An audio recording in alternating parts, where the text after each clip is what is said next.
How good are you at spotting a fake ID? Probably not as good as you think. Bogus IDs are more sophisticated than ever. Even experienced bouncers have trouble telling fakes from real IDs. Selling cannabis to minors can result in huge fines and even cost dispensaries their license. That's why Veriscan by IDscan.net protects their dispensary partners by performing more than 75 algorithmic checks on each ID's barcode. So if your dispensary is worried about inadvertently selling cannabis to a minor, you should look into Veriscan by IDscan.net. They're offering listeners of the Cannabis Podcast free white glove setup. Just go to IDscan.net to join the over 1,000 North American dispensaries and 9 of the 10 largest MSOs who are confidently bringing plant medicine to legal-age consumers. From a studio high above the clouds of the Okanagan Valley, this is the Cannabis Podcast. Exploring the world of Canadian cannabis culture, one toke at a time. Now, here's your host and bud tender, Gary Johnston. And let me welcome you back to the Cannabis Podcast one more time. Perhaps this is your first visit. Well, if it is, an especially warm welcome for you. Let me remind you this program is intended only for those 19 or older in your jurisdiction and is intended purely for entertainment and perhaps educational purposes. You should always consume your cannabis responsibly. What do we have up for you today? Ahead 30 or 40 minutes of cannabis information, and since we are 5 days away from April 20th, which in the cannabis world is a big deal because it's 420, we'll explain what 420 is all about. That's coming up on this episode. And thanks to my buddy David Wiley at the OkanaganSea.com, he has prepared a list of 420 events happening across the country. We'll give you a summary of those. We talk about the BC Cannabis Summit. Speaking of 420, this is happening the day after 420, the second BC Cannabis Summit to be held in Kelowna. Looking forward to once again being on top of the Hotel El Dorado in the smoking lounge. We'll have a story on that, tell you what some of the events coming up for that are. We, of course, have long been talking about the fact that terpenes are contributing to the aroma and the effects from our cannabis. Well, there have been some other compounds that perhaps we haven't paid enough attention to. We're going to correct that today. We have a story that talks about what's next after terpenes. And on Cultivar Corner, it's the strain of the year from Leafly. And from our friends at Black Market, and just in case you don't know, that's BLKMKT Jealousy, the strain of the year. And if you don't have some at the moment, you may very well be jealous after we're done with Cultivar Corner. All of that and more on episode 121 of the Cannabis Podcast. So as I've already mentioned, we're coming up on 420, a momentous day in the cannabis world, even more since it has been legalized in Canada and elsewhere. As I started to research this, there is just a plethora, and I like to use that word, as you know, a plethora of sources out there that want to tell you the origin story of 420. How did the phrase come to be? I'm pleased to tell you that in essence, it all comes down to the same story. Everybody is backing everybody else up. I found a reference from Time. I found a reference from Wikipedia. There's a whole bunch of references out there that basically tell the same story. But the story I'm picking for you to read today is actually from History.com. And I think they did the best summary of all of those pieces of information to talk about the hazy history of 420. 420 doesn't begin with the police, but rather in the 1970s with a group of students in California. Many don't know the origins of the 420 reference, but have vague recollections of once-heard tales about its origins. Some believe it's the number of active chemicals in marijuana. Others that it's based on tea time in Holland. Some reference the birthday of Adolf Hitler, April 20th, 1889. And others, Bob Dylan's legendary Everybody Must Get Stoned refrain from his hit Rainy Day Woman, number 12 and 35. 12 multiplied by 35 equals 420. I had no idea about that one. That one that's a total surprise to me.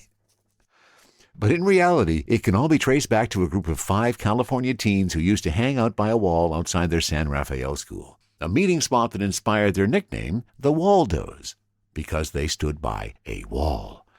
In the fall of 1971, the Waldos learned of a Coast Guard member who had planted a cannabis plant and could no longer tend to the crop.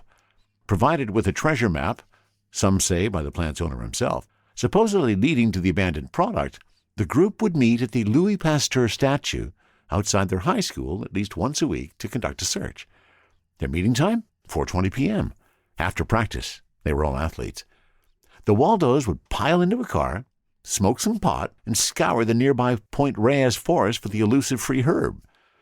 One of the original members of the Waldos, Steve Capper, said, "We would remind each other in the hallways we were supposed to meet up at 420. It had originally started out 420 Louis, and we eventually dropped the Louis. They never did score the free bud, but perhaps they stumbled onto something more lasting.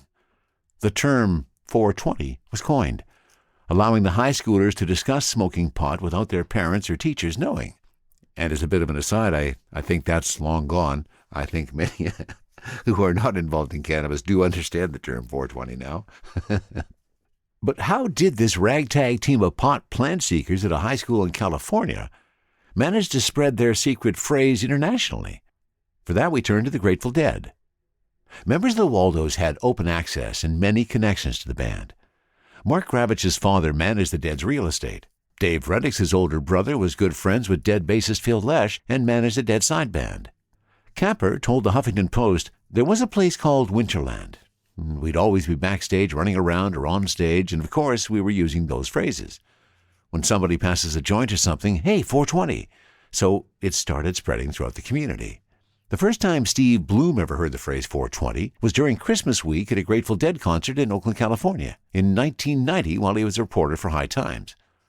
Bloom was wandering through the congregation of hippies that would gather before Dead concerts, and a Deadhead handed him a flyer that said, "We're going to meet at 420 on 420 for 420ing in Marin County at the Bolinas Ridge Sunset Spot on Mount Tamalpais." Bloom found the old flyer and sent it to the Huffington Post. The flyer told the history of 420, referencing the Waldos of San Rafael, and once High Times latched onto the story, the magazine helped launch the word globally. Today, the unofficial holiday is known worldwide. Officials at the University of Colorado at Boulder and the University of California, Santa Cruz, two colleges that boast having the biggest smokeouts, attempted to push back on the growing popularity of the festivities among their students in 2009. They encouraged or pleaded with their students to not participate, to no avail. In 2003, when the California legislature codified the medical marijuana law the voters had passed, the bill was named SB 420. No one fessed up to being responsible for the number, but it was likely a staffer in California State Assembly member Mark Lino's office. 420 has been referenced in classic movies like Pulp Fiction, where some of the clocks are set to the time 420, and on national TV when a contestant on The Price is Right only bid numbers involving 420. Even the 1990s Nickelodeon cartoon Rocko's Modern Life featured a clock reading 420. While many other illicit tales of the origins of 420 have wafted into the half-baked history books, the Waldos have proof they used the word back in the 1970s. Kept safely tucked away in a vault in a San Francisco bank is their original 420 tie-dyed flag, a newspaper clipping where one of the members discusses wanting to just say 420 for his high school graduation speech, and postmarked letters between the group filled with 420 references. What's next for the Waldos? Two of the original five still prefer to remain anonymous, but have agreed to consider making a documentary or compiling a dictionary of their slang words. Or maybe they'll just continue to enjoy a more mellow blaze of glory. And as I mentioned at the start of this story, that is the essence. That is the origin story that everybody has agreed on. Those high school students in San Rafael, California, meeting by the Louis Pasteur statue at 4:20 in the afternoon to smoke some weed. And now here we are, many, many years later. And we're going to be talking about a number of 420 events that are happening across the country. And wherever you are and whatever you are doing, I hope it involves smoking a joint at 420 on 420. From the cannabis-infused studio in the clouds, this is the Cannabis Podcast. And speaking of cannabis-infused clouds, there may be a few of those wafting across our country this Thursday for 420. April 20th, it has become a very symbolic day. And here is a story from my buddy David Wiley at the OkanaganZ.com. What to do for 420, a list of events across Canada, and we'll cover off a bunch of them. Sunset Beach in Vancouver, expected to be the biggest bash in BC. There will be markets, live music. In the past, massive crowds have been drawn and hundreds of vendors. It runs from noon to 10 p.m. at Sunset Beach.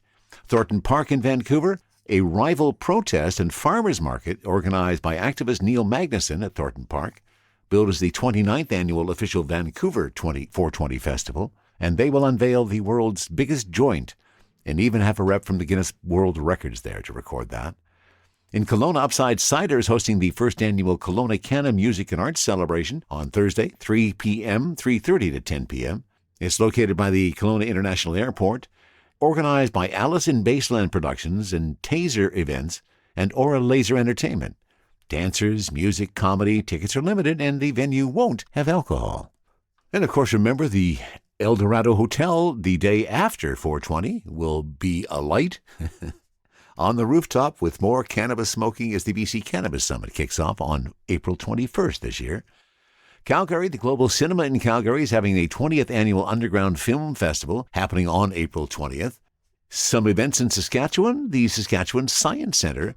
Nerds are letting their hair down for the Bud Bash on April 20th at the Saskatchewan Science Centre from 7 p.m. until 10 p.m. Part of their adult science nights, there will be some cool stuff to do, including sensory toys and a chill, quiet lounge. That sounds like it would be a lot of fun to get buzzed to go do. 420 events in Manitoba. Perhaps just a happy accident, but the Wetland Discovery Center just outside Winnipeg is having an astronomy night on April 20th. A guest speaker will talk about the many different telescopes available, followed by an observation session on the rooftop. And perhaps some of that talk might not sink in if you got too stoned before you went to it. 420 events in Ontario, the Mystic Tea House in Toronto, Lit Comedy, Toronto's only indoor venue where you can legally smoke weed and watch comedy, is presenting the 420 show. Cool, I had no idea there was such a place in our country. Fabulous. Glad to hear about it. The show features a lineup of comics, takes place at the Mystic Tea House on Danforth Avenue. Niagara Falls Convention Center, featuring more than 30,000 square feet of cannabis fun for the Niagara Falls 420 Expo. 100 vendors, 2 stages for seminars and speakers.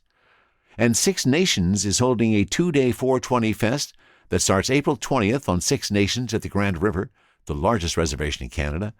Organized by Indigenous Cannabusiness and Level Up, the first day is highlighted by a community barbecue, and a second day features a charity concert for Six Nations Food Bank and Indigenous residential school survivors, headlined by Dreesus and Dakota Bear. In Quebec, Contact Theatre's production of Reefer Madness, a satirical musical based on the 1936 propaganda film of the same name, opens on April 20th with a performance through April 19. It's described as a show within a show.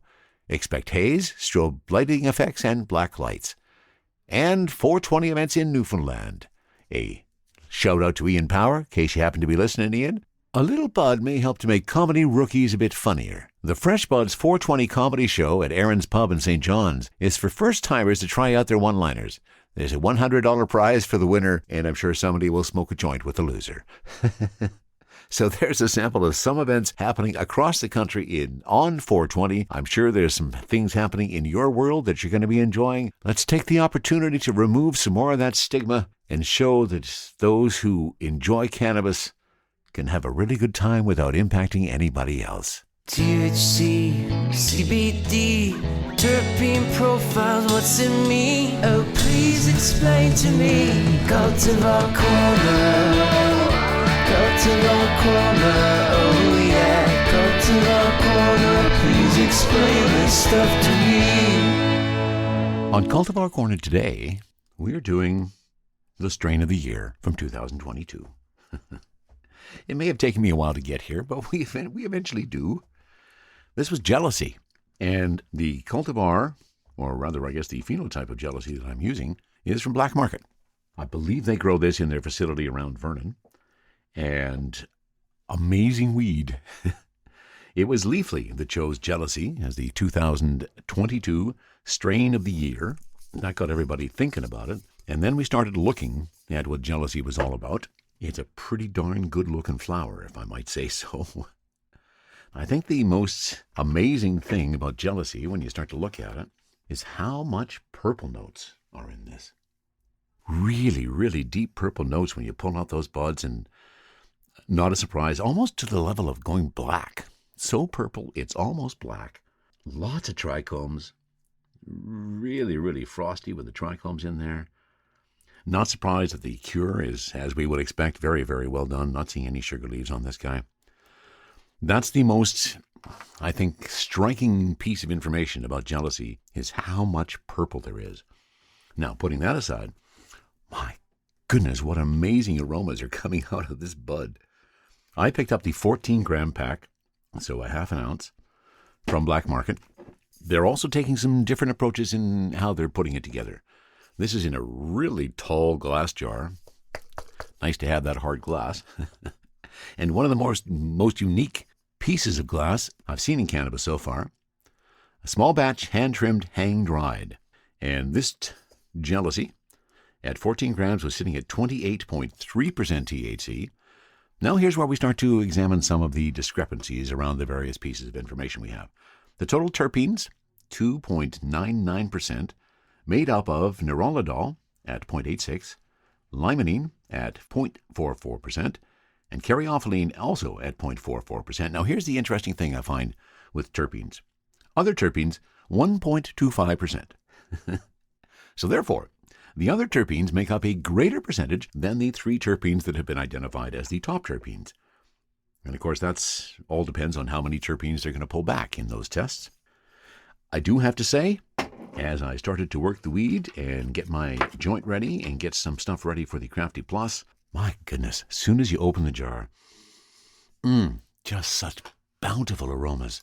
Let me give you a bit more of a perspective. Let's go to Leafly and let's talk about the strain of the year. From the West Coast, over the Rockies through the Midwest and all the way out east, America's most ardent weed tokers have spoken. The Leafly strain of the year for 2022 is Jealousy, and I think we can throw in the Canadian tokers as well. Connoisseurs stuff Jealousy into joints, blunts, bubblers, and bong loads. The top growers farm it, the best hash makers wash and squish it into rosin and vape carts. Jealousy's creator, industry-leading breeders Seed Junkie Genetics, continues to feverishly remix the cultivar for even newer hits. In a little over 2 years, Jealousy has become a top 100 flavor on Leafly out of 6,000 strains. From 2021 to 2022, the strain went from being in about 90 stores listed on Leafly to over 1,500 stores and growing. Jealousy flower, pre-rolls, seeds, clones, and cartridges sell from Long Beach, California to Long Island, New York, and I would also say to British Columbia, Canada. And the rest of that information too specific about the United States, so let's cover some of the other details about Jealousy. It looks dramatic. It's dark purple on the way to black, as I already identified, with dapples of bright green. It's big, bulbous, weighty, and dense. And dense is true. I've got a big butt on here, and it is sticking to my finger, and I'm getting it a good 12 inches above the table. Very, very impressive with that. Electric orange hairs arc out, and it's frosted over and sleeted with crystalline, alien, otherworldly levels of trichomes. Yeah, I'd kind of agree with that. The bud looks good in any light against white, black, blue, or pink. Think of the best gelato you've ever smelled, then imagine the exponents of that. Jealousy's sweet, berry, creamy, and gassy dankness breaks down into notes of plum, Fruit Loop cereal, and citrus. Earthy base notes of dank pepper, pine, and diesel linger. That's the information from Leafly. Now let's go see what the folks at Black Market are saying about Jealousy. And I will point out, as I always do, the little idiosyncrasies that we find when I go to the Black Market Jealousy page. On the heading of the page, they actually forgot the J. It is called Black Market Jealousy. Maybe that's a different strain. I don't know. Scroll down a little bit further, and they've got it right. Straight from Cali, Jealousy. This unique cross brings the gas and has a rep for hitting hard. And I have to say, as soon as I popped the jar, the gas notes just came flying out of there. Really, really heavy on the gas notes. Dark-hued buds with hints of olive green and caked sugar leaves, contrasting orange pistils, and frosted with trichomes. The flavor is distinct. Imagine a sweet apple pie with subtle hints of mint and pie. And I think that's about enough detail. Let's find out what Jealousy is going to do for me and whether or not you'll be jealous afterwards. Before we actually light the joints, let's give a last little bit from Leafly's description. The effects take seconds. Workday stress and tension release. Jaws unclench. And you yawn, stretch, smile, giggle, and space out. Jealousy can test as high as 30% THC and slows time.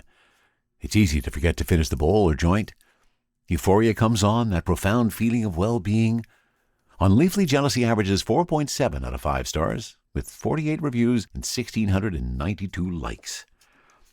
And here's the details again on the Jealousy that I'm about to fire up. My THC is sitting at 28.3% and my total terps 2.99%. Get the Crafty Plus warming up, and let's fire up the joints. The Leafly Strain of the Year for 2022 from Black Market This is Jealousy.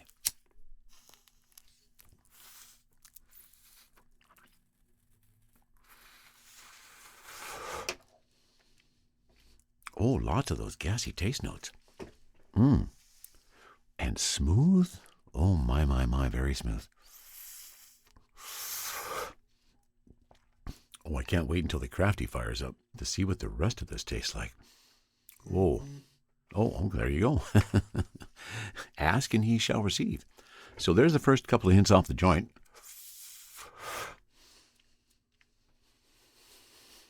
No, it couldn't be coming on that fast, could it? He says to himself.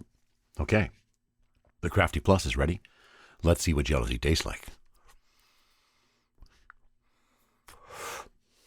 Oh, my, what a bountiful fruit full of flavor. Let's go back to their description. So, Jealousy, sweet, berry, creamy, and gassy dankness breaks down into notes of plum, Fruit Loop cereal, and citrus. I'm definitely getting some gassy notes. Not sure about the Fruit Loop cereal, although it's been years since I tried that. Some citrus notes, and a hint of plum on the exhale. Earthy base notes of dank, pepper, pine, and diesel linger. Definitely getting some of that diesel. There's definitely some gassy notes on this. And some dankness. And again, I have to say, I'm really impressed with how dank this bud is. I've got another bud down on my table, and I managed to pick that up on my finger, and I get it 2 feet above the table before she falls off. That's some pretty sticky weed. And now, is it still effective weed?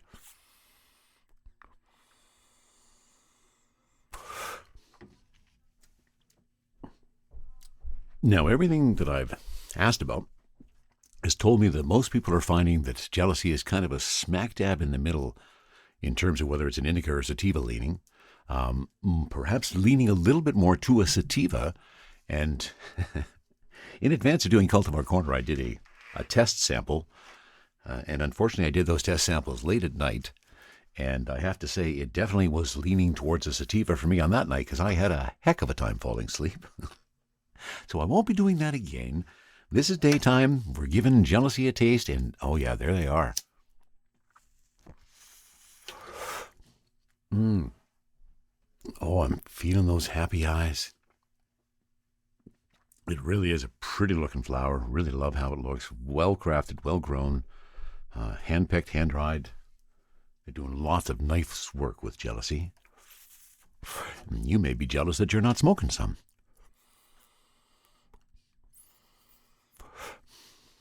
A nice mix between what the Crafty Plus is giving me, all of those flavor notes. So that berry, that creamy, the gassiness really flying out of there. And then we go back to the joint and it kind of settles down a little bit. But a very smooth smoke. No harshness on that at all. The joint is burning nice and clean. Nice white ash on the end. It falls off at an appropriate time. And here it comes. Here it comes, where we're just going to get blasted on this.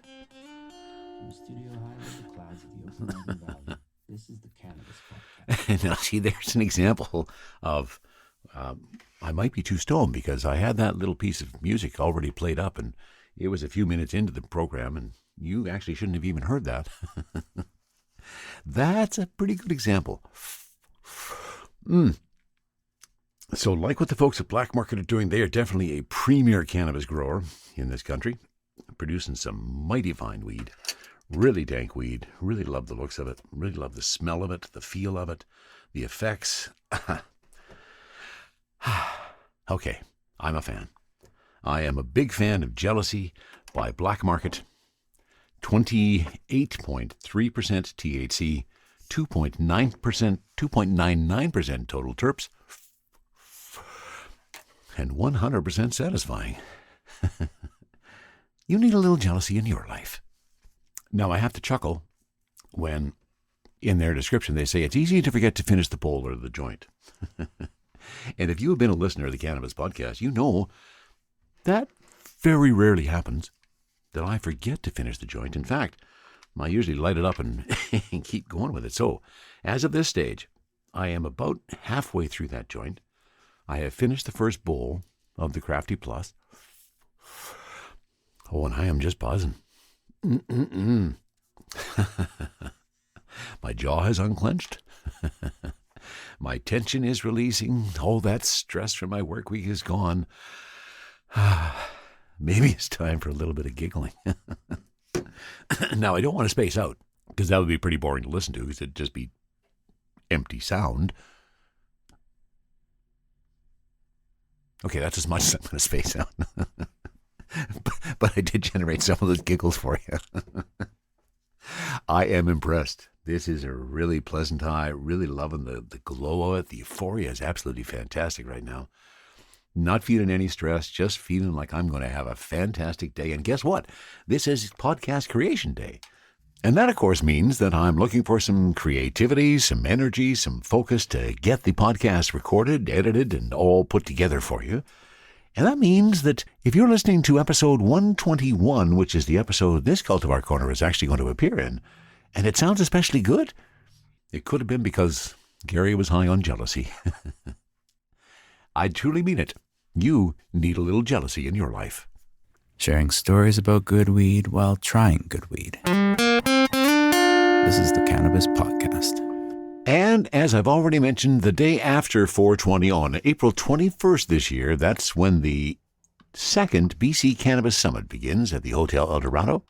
This, of course, put on by the BC Craft Farmers Co-op and the Retail Cannabis Council of British Columbia, and a couple of the key sponsors, All Nations and Weed Pool Cannabis Cooperative. Going to be a fabulous event once more. Let me give you a couple of the highlights that are happening. Obviously, there's a bunch of events over those 3 days, but of particular note, the fact that on the Saturday, the keynote speaker after lunch is going to be the Honourable Mike Farnworth, Deputy Premier of British Columbia and the BC Minister of Public Safety, the Solicitor General, and the MLA for Port Coquitlam as well, followed by a question and answer with BC's Deputy Premier, hosted by Michelle Mungall, former BC Minister of Jobs, Economic Development, and Petroleum Resources. That should be really interesting. A whole bunch of different events. If you haven't got your ticket, I think there's still a couple available. You might be able to squeeze in. It's kicking off on Friday afternoon.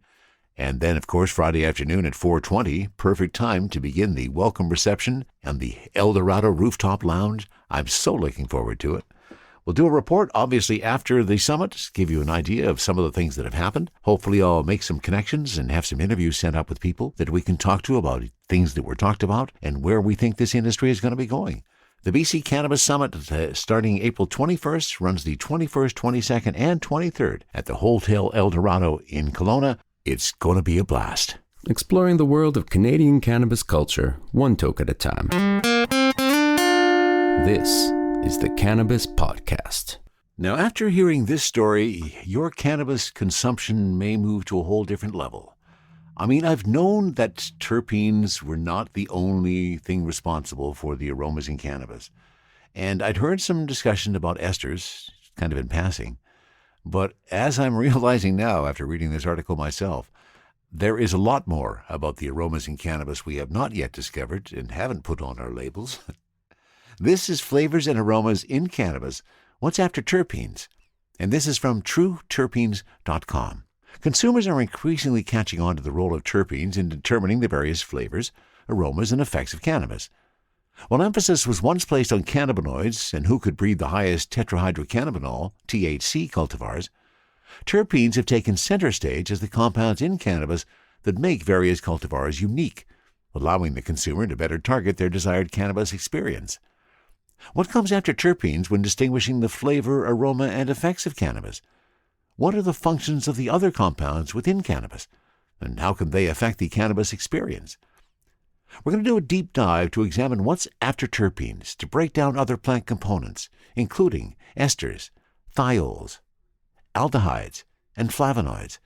We'll also touch on efforts that use these various components to create new classifications for cannabis beyond the indica and sativa binary. While terpenes are essential to the flavor and aroma expression of a cannabis cultivar, they don't get all the glory. Esters are also becoming increasingly important for cannabis geneticists, trying to nail down flavor and aroma. Some of the most popular commercial cannabis cultivars boast flavors of banana, strawberry, or pineapple. The similarities in aroma between the fruits and cannabis can be uncanny at times. However, this isn't due to terpenes, but rather esters. Esters are volatile compounds that can easily vaporize, that can add to or change the flavor and aroma profile of terpenes. When scent compounds enter our nose, they bind to our olfactory receptors in different concentrations and combinations, engaging the brain in scent identification. To use an example, the cultivar strawberry banana will smell like these fruits due to their esters, not because the same terpenes in strawberries and bananas are in the cannabis cultivar. It's important to note that esters, unlike some terpenes like beta-caryophyllene, do not act on the endocannabinoid receptors. However, they are believed to modulate and mitigate terpene effects. Many people would classify the smell of cannabis as akin to that of a skunk spray. In 2021, scientists at Bayer's Scientific revealed that the skunky smell of cannabis was due to the compound 3-methyl-2-butene-1-thiol, also known as 3,2,1-MBT. Previous to this, it was believed that the skunkiness had to do with terpenes. 3,2,1-MBT is a sulfur-containing thiol and is also one of 7 thiols found within a skunk spray, which directly explains the scent association. It's believed that the human olfactory system has evolved to detect sulfur-containing thiols even when they don't exist in high concentrations. 3,2,1-MBT is also believed to be in some beers that elicit a skunkier experience on the palate. Aldehydes. While more research is yet to be uncovered about the exact role of aldehydes in the cannabis plant, these aromatic compounds are created through the dehydration of alcohol.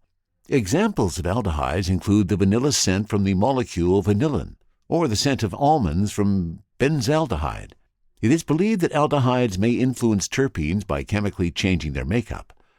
It should be noted that not all aldehydes smell pleasant like vanilla or almonds. Aldehydes are also created when a perishable product becomes rancid, which is why aldehydes need to be balanced to maintain a pleasant scent. It's usually recommended that products like cannabis oils are kept cold or at room temperature to avoid degradation and the creation of more aldehydes.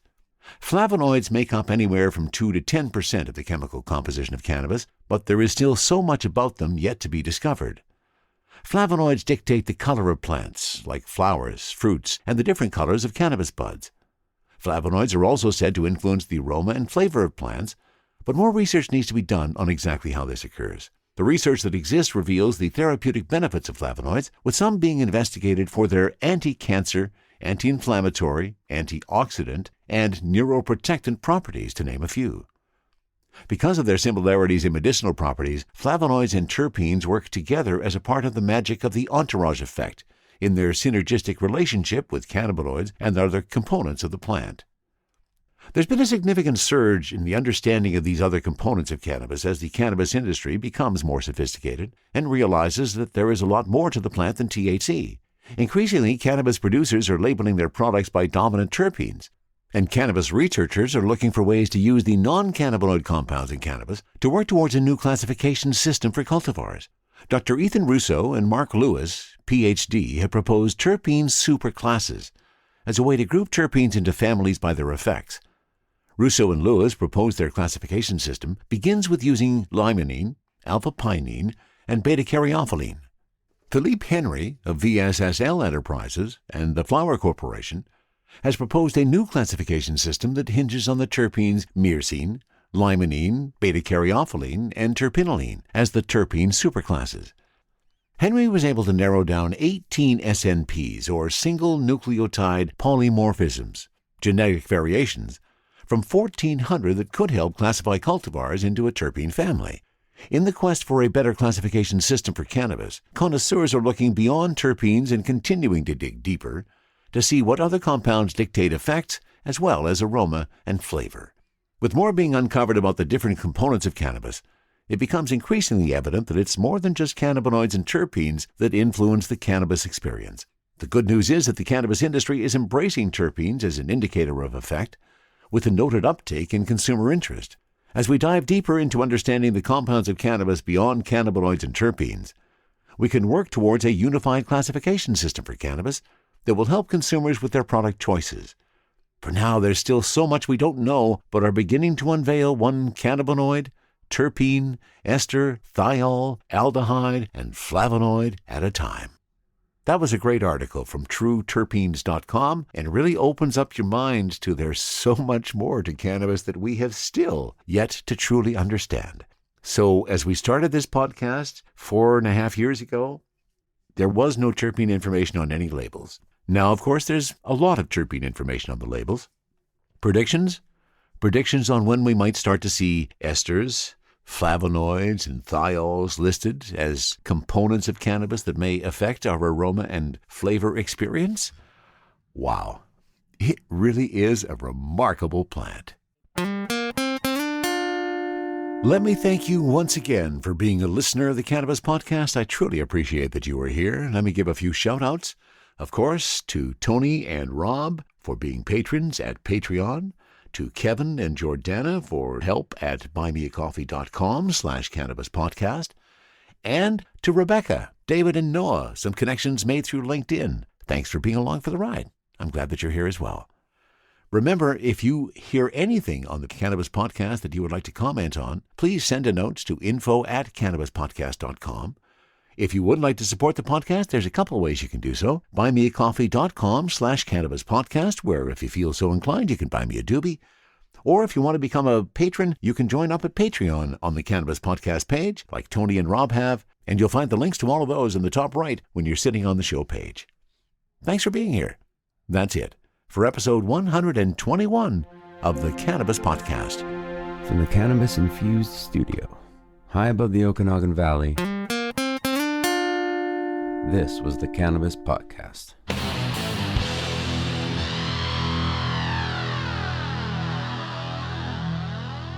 Thanks for listening to today's show. To check out more great cannabis podcasts, go to podconnects.com. Here's a preview of one of our other shows. Infused, a cannabis talk show, is a one-of-a-kind look inside the cannabis industry. Meet the amazing people who make cannabis businesses bloom as they join host Nick with Francesca and Mike for creative cannabis conversations. Get an honest look at the business of cannabis, including trends, best and worst practices, products, education, and advocacy. Whether you're canna curious or running a cannabis, Infused has canna conversations that count. Infused is available on YouTube and is now streaming as part of the PodConnects network.